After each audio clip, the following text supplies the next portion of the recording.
Okay, Boker Tov. I don't know why I always start. Boker Tov, Mora. Boker Tov. Moret, sorry. It's been a little She's used to while. it, exactly. Okay, we continue our weekly dose of coffee and jolt of Emunah, and we're going to pick up where we left off last week, which was in the middle of this piece by Rav Shlomo Wolbe Zatzal. Rav Wolbe in his Alei Shor, again Rav Wolbe, the great Mashgiach of Yerushalayim, who really inspired a generation to work on these aspects, personal character growth. You know, so traditionally in yeshivas, the emphasis was Gemara study, Gemara, halacha, halacha, and the assumption was that character development, personal growth, would result simply from engaging in the high-level study. And Rabbi Yisrael Salanter already instilled that tradition, which has now permeated and penetrated all of our yeshivas and seminaries, that it's not enough. I shouldn't say it's not enough. That we are not at the level that the pure study of Torah has the impact, the transformative impact on us.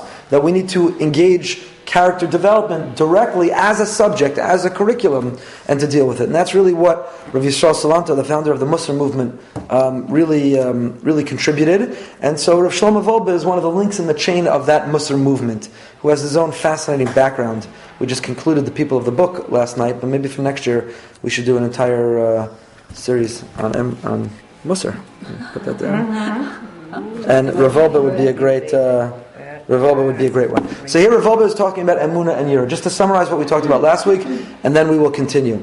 He noted, we say every day in davening, this comes from the story, the narrative of the Jewish people when we left Egypt. And the Egyptians pursued us, they were behind us, the sea was in front of us, we were trapped with no way out, we had given up hope, and the Kodesh Baruch Hu, God created this unbelievable miracle. He split the sea, when given up all hope, he thought the impossible. And suddenly, there was a path. It's a beautiful, beautiful image for our own lives where we sometimes feel trapped.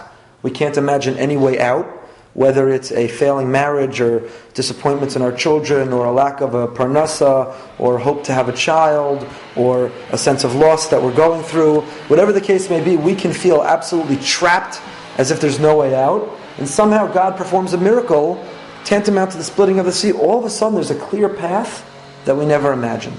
You wake up one day, you know when you have the flu, you know when you're sick, you have the cold, and you think like, this is it, the rest of my life. I can't breathe, I can't feel, I'm miserable. And all of a sudden you have that day, you wake up and you say, I feel a little better. It's like that breakthrough day where you say, I've turned the corner, I'm feeling better. That's God opening the path.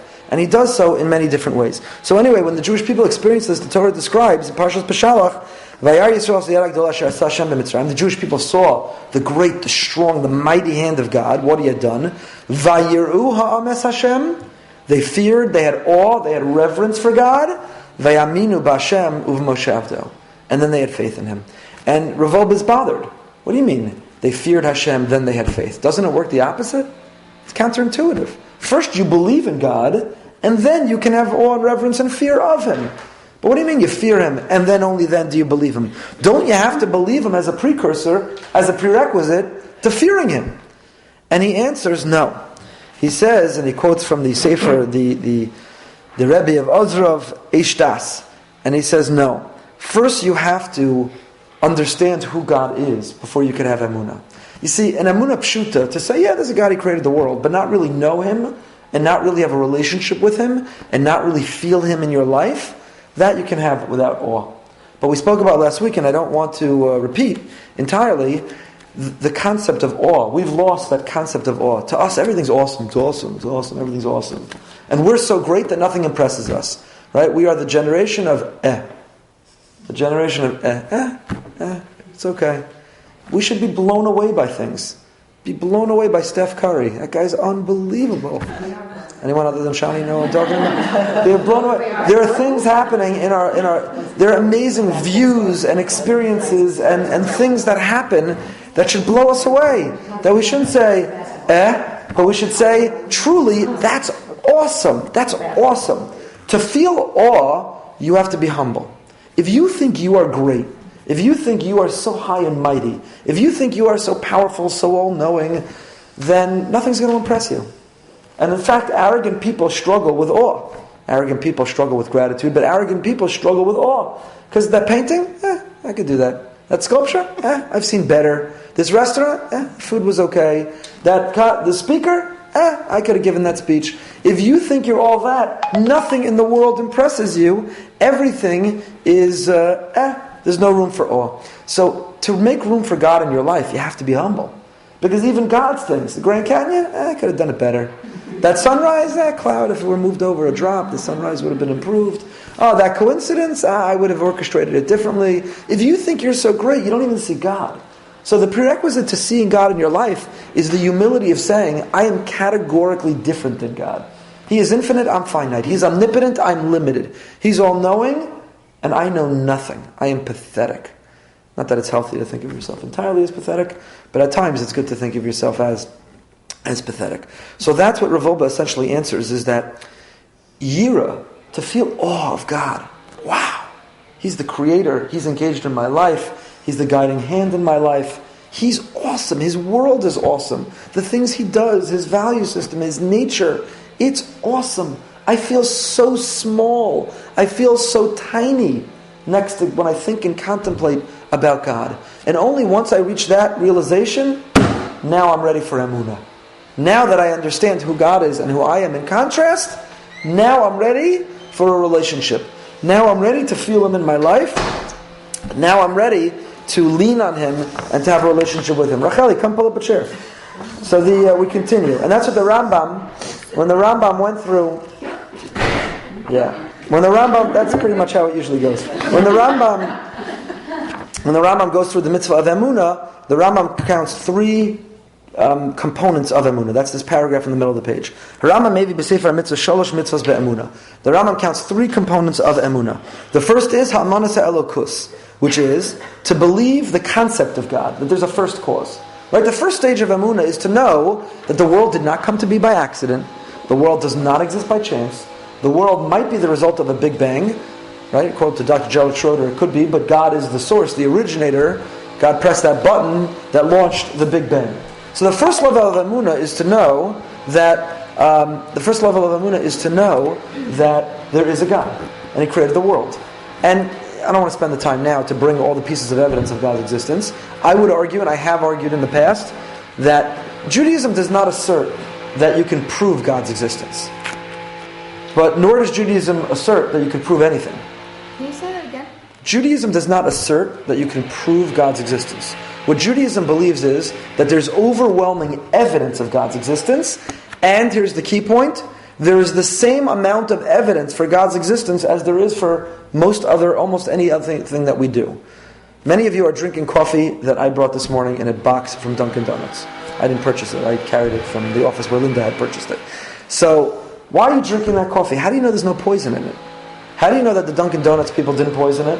How do you know ISIS didn't penetrate Dunkin' Donuts? I'm going to scare you all now, but how do you know ISIS didn't penetrate Dunkin' Donuts and decide they're going to take down the women? They're going to take down the women of Boca Raton by targeting our Dunkin' Donuts Muna Shir. They're going to poison the coffee, or that Yocheved or I poisoned the coffee, or that no one did it intentionally, but there's a contaminant in the Dunkin' Donuts water system, and that you're all about to get the Zika virus, and who knows? How do you know that? How do you know that? The answer is you don't have proof. You have a lot of evidence. There's quality control, there's no reason to believe that could happen, that would happen. You have overwhelming evidence. How do you know when you cross the street and you think you look both ways that there wasn't an optical illusion, or that your brain didn't play a trick on you and you're about to get run over by a car? Why were you willing to cross the road? How do you know? And I would say that if not 99, 100% of your decisions you will make today, or you've made already, you did not make with absolute proof, you made with overwhelming evidence. And that same level of overwhelming evidence exists for the knowledge of God. And Judaism asserts that it's not faith in God, that's not the word we use. We talk about knowledge. V'yadata hayom v'hashevosa elav. God says, know today that I'm here. V'yata haresa ladas ki Hashem hu Elokim. You have been shown to know that there is a God. You can know about God like you know about the other things in your life. You just have to be willing to examine the evidence, and you have to be willing to examine the evidence without a bias, without preconceived notions, without already having reached a conclusion. Clean the slate, come blank, examine the evidence, and Judaism asserts with confidence that you will conclude He exists. But doesn't Judaism also assert that when it gets to a point that you can't understand then there's something called blind faith, Yes. where you kind of have to just... Well, the difference between the overwhelming evidence and taking that leap is where the faith comes in.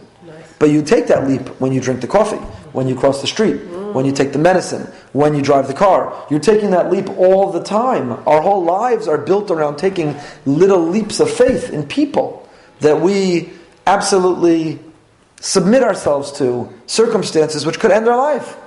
So, somebody who didn't ever drink coffee from somewhere, or didn't eat anything they didn't produce, we'd call them neurotic. We would call them, that person has mental health issues. They're OCD. So, in other words, to be healthy is to take leaps of faith. Leaps of faith that you can drink the coffee, that you can cross the street, that you can drive the car, that you can trust. How do you know at every light that you're at, when it turns green for you, that there's not a malfunction, it's not still green the other way, and that you're not about to get into a life-ending accident? How do you know? Again, I'm not trying to make a group of neurotic people here, although I'm doing a good job. Another car isn't going to come. How do you know? You got to watch. How do you? I'm just thinking about all these right now. No, they don't bother me. I'm talking to a guy who jumped out of a plane. So these things don't bother me. But how do you know? The point I'm trying to make is we take leaps of faith all day long. And the same leap of faith we take in the functionality of the traffic light, and in the quality control of the coffee, and in everything we're doing, is the leap of faith that we can take to come to that conclusion that God exists. Now, it's by design that there's no absolute proof. It needs to be that way. And again, this was not for now, but maybe we'll just end up talking about it. It's by design. Why does it have to be that there's no absolute proof? Because many of us say, why can't God just talk to me? He spoke to Moshe and Avram, Yitzchak, and Yaakov, and why can't I just have proof? I'm living this limbo, I'm hedging my bets, so I'm living this observant life, but I really have so much doubt, I have so much uncertainty, I don't know, and I'm inclined to believe God doesn't exist. I don't see Him in my life, He's disappointed me. Why can't God just talk to me? Why can't there be a proof? If I had a proof, fine, I'm on board, I'll do what it takes. Why can't there be a proof? And the answer is very simple. There is no absolute proof that God exists, because then it wouldn't really be impressive that you jumped on board, would it? It would mean nothing that you came on board once you knew with absolute certainty and there was a proof that God exists. In other words, what gives life meaning is free will. That's what gives life meaning. That we have the choice to believe or not to believe, to do or not to do, to observe or not to observe, to keep or not to keep, to be faithful or unfaithful. That every moment of every day we have choices is what makes us human and not robots or animals. It's what animates our lives. It gives life meaning and purpose. It's free will. The relationships we have are influenced by the choices we make. Make good choices yields fantastic and pleasurable and fulfilling results. Make poor choices and suffer the consequences. At work, at home, in our personal life, with what we eat or how we work out, with every area of life, the choices we make create the results. There are results that are beyond our choices can't always influence. I understand the details, but I'm saying generically that we have free will, and the free will is what gives meaning and purpose to our lives and influences the results and the circumstances and the consequences that we live. If God would reveal Himself with absolute proof to the world, then there's no point to life. You've lost your free will. There's absolutely no point to living. So in order for life to be meaningful, in order for there to be a purpose to our lives, God has to hide. God hides. That's the whole story of Purim that we're about to approach. Maybe we'll talk about it the closer we get to Purim. Purim is God being hidden in the story. God's name does not appear in the Megillah. If the atheist or agnostic wants to read the Megillah and say, alright, it happened. Alright, so, just happened, Achashverosh, Haman, and he fell on the couch, okay, coincidence, chance. That's the challenge of Purim, is that there is an illusion. It's easy if you want to write God out of the Megillah. God's name doesn't appear. If you want to read the Megillah and say, God, this has nothing to do with God. This was a historical event, a narrative. It's a nice story. It unfolded this way. Lots of stories could unfold this way. Then not only can you're invited to. God's name doesn't even appear in the Megillah. So what's our goal on Purim? What's the name of the Megillah? Megillas? Esther. The root of the word Megillah is to be Megaleh. What does Megaleh mean? To reveal. Esther comes from Nister, which means hidden. Purim is all about an exercise in Megillas Esther, being Megala the Nister, revealing that which is hidden. The whole challenge of Purim is read the Megillah and you write God's name in. You fill in where you see it wasn't chance, and it wasn't coincidence, and it was God. So God is hidden in our lives as He was in Shushan. I've learned Megillas Esther my whole life, and I've never heard Okay. anyone say that, Megillah Esther. You should listen to the But rabbi. I've heard you say everyone said that. That's such a Maybe wonderful- we'll study as we get closer to Purim. We can talk more about Purim. I'm just giving that as an example. Did you learn something new from your What? husband every day? Not necessarily. This is the one where the theme of the Megillah is that God's name does not appear. No, that's the theme of the Megillah is that God's name does not appear. And our exercise on Purim night, by the way, that's why the whole theme of Purim is dressing up. The whole idea is that which is hidden and that which is revealed. The whole essence of Purim is to acknowledge that the world is an illusion. Right? That everything looks one way, but there's really something behind it. God. Right? I never make references to pop culture, but I will make an exception. What's the movie I'm talking about? The Matrix. Is that what it's called? The movie? The Matrix? Okay. So remember anyone here see the movie The Matrix? Yeah. It's an old movie. Yeah, it's an The old whole movie. theme of the movie The Matrix is that the world is a matrix. It's an illusion, and there's a real world happening behind it, and the people living in the illusion It's like the Truman think Show. they're in reality, but the reality is an illusion, and the real reality is, that's us. We're living in this illusory world where we think we're in control, and we think we call the shots, and we think what you see is what you get, and we think we understand everything, and therefore what do we do on Purim? We acknowledge and recognize it's all an illusion. And we buy into the real reality. That a world without God's name is an illusion. It's not chance, it's not nature, it's not happenstance, it's God. And how do we exhibit that? We dress up so that we show the difference between that which is hidden and that which is revealed. You may not like this, but some suggest we get a little inebriated, because when you're a little drunk, you don't even think that you can understand things. You submit. You concede that you don't understand anything. And really, what we're saying is, even when we're sober, we're drunk. Even the whole year long, we think we know why things happen the way they happen. We think we understand the world. We think that we can predict and anticipate and manipulate and control the world. We never can. It's not us. So that's a little bit about Purim. So again, coming back full circle. So the Rambam says the first component of Emunah is to know God exists. There is a first cause. And that's not a hard leap to make. I'll give you just one example, one piece of that evidence. The third law of thermodynamics is called entropy. It means that nature, order goes to disorder. In the natural world, order goes to disorder. So if you leave something alone, the molecules dissipate. You leave something alone, you get decay. You leave your coffee alone long enough, it's going to cool off. You leave your bread, it's going to mold. Order goes to disorder. When the natural thing is for order to go to disorder. Naturally, we age. It's the natural the way things work. Whenever you see disorder go to order, you know that there's something supernatural. I don't mean God, but I mean somebody else controlling nature. So, for example, if you look at a painting, you look at a building, if you look at words on a piece of paper, and you say, wow, that's disorder going to order. Somebody took ink and organized it into words. Somebody took paint and put it into an image. Somebody took materials and built a building. Disorder turns to order. What do you know? That it wasn't natural. That somebody interceded, somebody intervened. And that's the way we live our lives. If I would have said to you, it's amazing, what we're going to study today, this isn't Revolbi. Somebody knocked over a bottle of ink.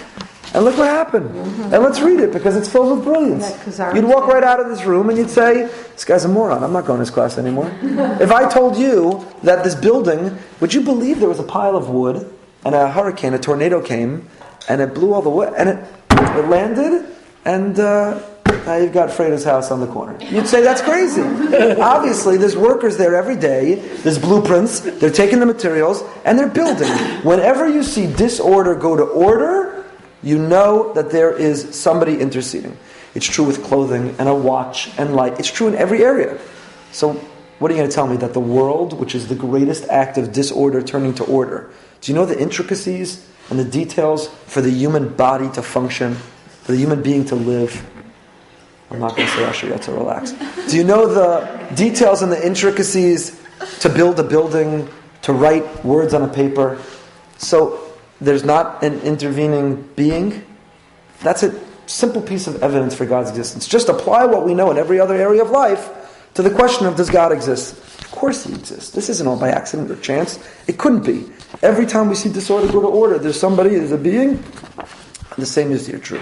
So the Rambam says that the first stage of Emunah is to know that there's a creator. But the problem with that level of emunah alone is that you might conclude, okay, there's a painter to the painting, and there's an author to the words, and there's an architect to the building, but I don't know who they are, and they don't have a relationship with me, and they don't affect my life at all. So maybe God created this world, this universe, and maybe He moved on. He brought disorder to order, He created a world, nice project, way to go God, impressive, wherever you are, and maybe He moved on. How do I know that He's involved in my life? So that's the next level, mitzvah beis. Shetzivanu b'ha'amanas hayichud. Shenamin b'pol ha'metzius v'sibas ha'rishona v'u'amar Shema Yisrael Hashem Elokeinu Hashem Echad. He didn't create a world that move on, that everything that exists is an expression of God. Everything that exists is God, the unity of God's existence. And then the third level, lahamin yir'aso yisparach u'lefached mimenu. To know, well, if God created a universe, and He's involved in my life, He probably has some expectations of me. I probably have some accountability towards Him. If God created me, and God is involved in my life, and responsible for all the blessing I have, then I probably have some responsibility to Him.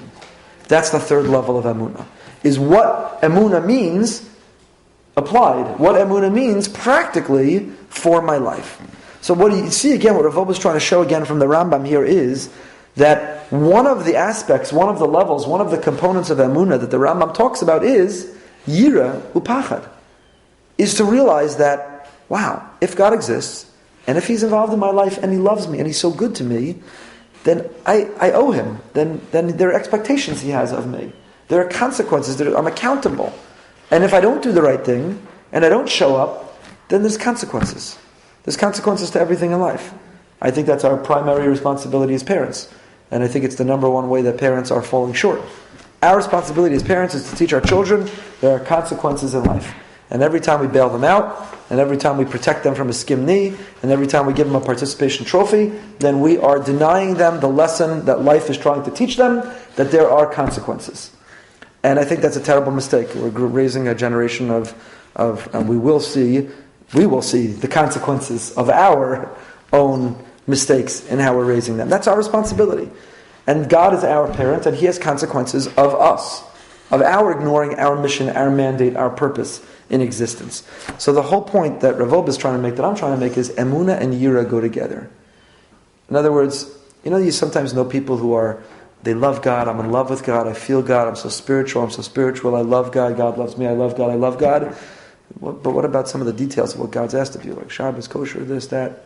I love God. God loves me, we have an understanding, we're good. No, the two things go together. Like, I can't say, like my wife, Rabbi Weiss was here this past Shabbos, and he told that story. It's my favorite story of his, right? About his father flying in. And yeah. It's the great story. You had just told that story a few weeks ago. I told the story No, you just told that story. Recently? Yes, I did tell it recently. You told it within the last You're right. 6 weeks. Yeah, I did tell that story. It's the great story. Love me less and pick me up at the airport. Yes. Right? In fact, I tell it better than he does. It's his story. But love me less and pick you up to the airport. So that's what God, right? So you say to your wife, you say to your husband, your wife, your husband says to you, gives you cards and love, and I love you, and I love you, and I love you, but then ignores you and is never home and really doesn't do the things that you care about. Then you say, do me a favor, love me a little less, buy me fewer flowers and less gushy cards, and just take out the garbage, just be around, just do the things that we've talked about. So that's this third level. You can't claim to love God, you can't claim to have that emunah in God, and then write Him out of your life, or not care of what He's asked of you, or not recognize that there are consequences. They go hand in hand. So that's why the first step is Vayiru ha'am es Hashem. Wow, God created a path just when they thought they were closed in, just when they thought they were in the darkness, there was no light, the world was caving in on them, they couldn't escape. Just when they thought it was all over, they were so down and depressed and despondent and pessimistic and had given up all hope. The world was caving in. And God created a path. Kriyas Yamsuf. And Vayiruham, they realized, that's awesome. That is so beyond me. We are so small. We are tiny. We're so accountable. We are so submissive to God. Only then when they understood with a sense of, that's awesome. Yira, now there's room for emunah. Now there's room to walk with Hashem, to feel Hashem, to live with Hashem. Okay, we're on the bottom paragraph. Now we can start. Hine ha'amanas ha'elokus, klomar, ha'amuna b'mitziyaso yisbarach, hi levada mesugelas la'asos roshem ko amok b'libenu, at sheyichola l'shanos es kol hilach machshavasenu. The belief that God exists, the amuna that He is there, makes the deepest impression that transforms our life. The difference between the life of an atheist and a believer is knowing that God exists. Uve'emes kosev Ramban. The Rambam, Nachmanides writes, B'hasagasav v'sham b'sefer ha-mitzvos, his commentary in the Rambam's book of mitzvos, Ki mitzvah zu hi kabbalas ol malchus shamayim. How do you acknowledge God's existence? This is the mitzvah that we have, which is to submit to God. Kabbalas ol malchus shamayim. Our generation struggles with this tremendously because we live in a generation of personal autonomy. Because no one has authority. I do what I want. I do what pleases me. I do what makes me happy. And the one barometer, the one measure that we have to decide whether it's okay or not is, does it hurt anyone else? And as long as it doesn't hurt anyone else, whatever makes me happy, obey your thirst, just do it, whatever makes you happy. Personal autonomy is the motto of our generation. Whatever makes me happy, whatever I want to do, whatever pleases me. So that all runs contrary to Kabbalas ol malchus shamayim. Kabbalas ol malchus shamayim is, no tough guy, your life is not yours. You're not entitled. You woke up this morning and your legs work, your eyes work, your ears work. You woke up and you're alive means not that you have rights and entitlements, but you have duties and obligations. What are you contributing to the world? Not what you're going to take from the world. Not how can you get more pleasure, how can you give more pleasure, which happens to be the best way of getting pleasure. But how can you live the most meaningful, fulfilling, satisfying life is not by being a taker, but by being a giver. And that requires Kabbalas ol malchus shamayim. To say to yourself, there is a creator to whom I am responsible and accountable and who has a mission for me in this world. And how will I make him proud? And how will I fulfill that mission and fulfill my purpose and thereby end up getting the greatest happiness? Not by personal autonomy and what makes me happy, but by submitting. Bechozos, it's a famous footnote that the Rav has in The Lonely Man of Faith. It's a famous footnote where he elaborates that it's very unpopular today. He says religious experience is submission. Right? For us, religious experience is spirituality, sunset, a Karabach minyan, feeling good, feeling uplifted. It's clapping and dancing and singing, it's meditating, it's yoga. It's right. We think of religious experience in all these new age things because that's what's infiltrated our world. We think of it in the context of what makes me happy. I love yoga. I love meditating. I love singing. I love. That makes me feel good. That's religion.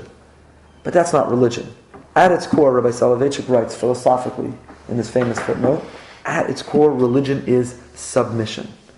And if you're unwilling to submit that there is a higher authority, there's a higher being, that there is a first cause, that doesn't mean that he doesn't want you to be happy.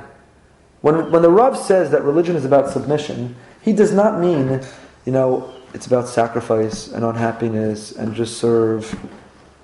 Adarab, it's the opposite. There's a pasuk in Tehillim. It's my favorite pasuk in Tehillim. And the Ramchal, Rav Moshe Chaim Luzzatto, in his Mesilas Yesharim, expands on this pasuk. And Ramchal writes, you know what the purpose of life is? These are his words.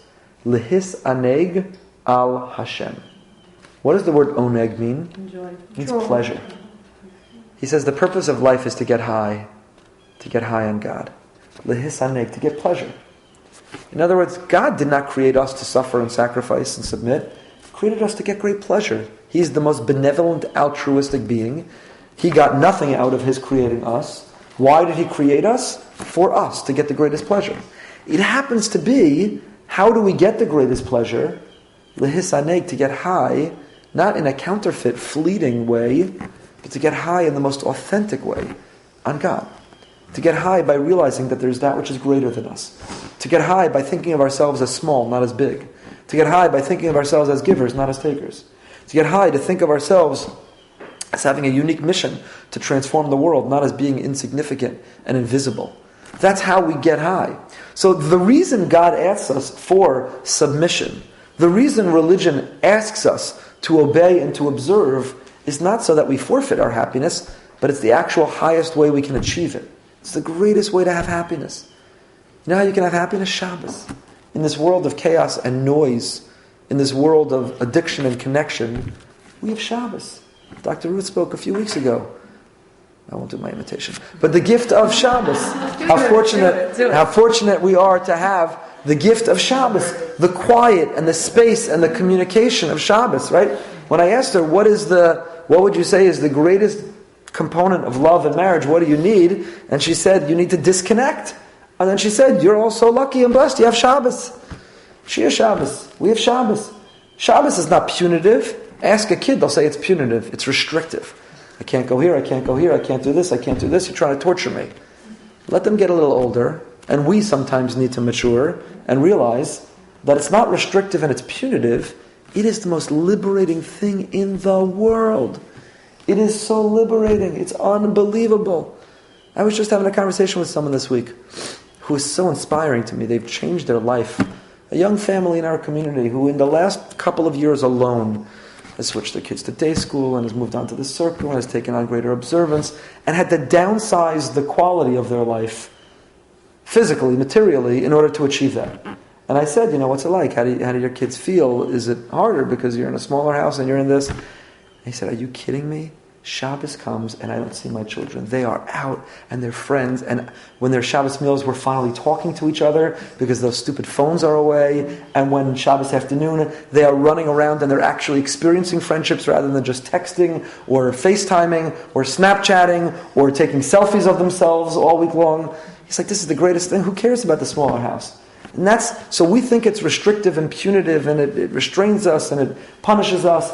It's the opposite. It is so liberating. That's why Shabbos is Zecher Yetzias Mitzrayim. Shabbos commemorates freedom and liberty because it liberates us and frees us from the to-do list of the week and the obligations of the week and the noise of the week and the connection of the week and all of that which takes us out of our life. So the purpose of life is lehisaneg al Hashem. The purpose of life is to get high, is to feel pleasure. It happens to be that the way you feel pleasure is to submit. It happens to be that our generation struggles with submission because we believe in autonomy. God, you can't tell me how to feel pleasure. I tell me how to feel pleasure. And I feel pleasure by this, that, the other thing, all these new things in the world. So don't tell me how to feel pleasure. I decide how to feel pleasure. How's that working for the world? Everyone trying to feel pleasure on their own. Well, there's more antidepressants being sold than ever. There's more anxiety than ever. There's more divorce than ever. There's more infidelity than ever. There's more drug abuse than ever, there's more alcoholism than ever. It doesn't look like the experiment of personal autonomy is going so well. If God designed us and designed the world, He might have a little inclination as to how we can get the most pleasure. And maybe we should just trust Him and try it out. So, at the core, says the Ramban, of this mitzvah of Emunah, is Kabbalas Ol Malchus Shamayim. At its core is submission. Maybe for next week, or 2 weeks from now, I'll copy that footnote from the Rav. We'll take a look at it. That religion is about submission. Again, submission so that you get the highest pleasure. It's not submission so that you sacrifice and suffer. It's submission so that you get the highest form of pleasure. That's a challenge for us. Kabbalas Ol Malchus Shamayim. To say, you know what? Life's not about what I want to do right now. It's what's God's expectation of me. And how am I accountable for how I respond and how I react to that expectation. So we did get to the end of the first side. We'll continue on the second side. All means the yoke. The acceptance of the yoke of heaven. I don't like to use that word because it's so negative. And it's not negative. It's positive. It just has to really be understood fully. All right, have a great day and a great 2 weeks. We'll resume Emunah in 2 weeks.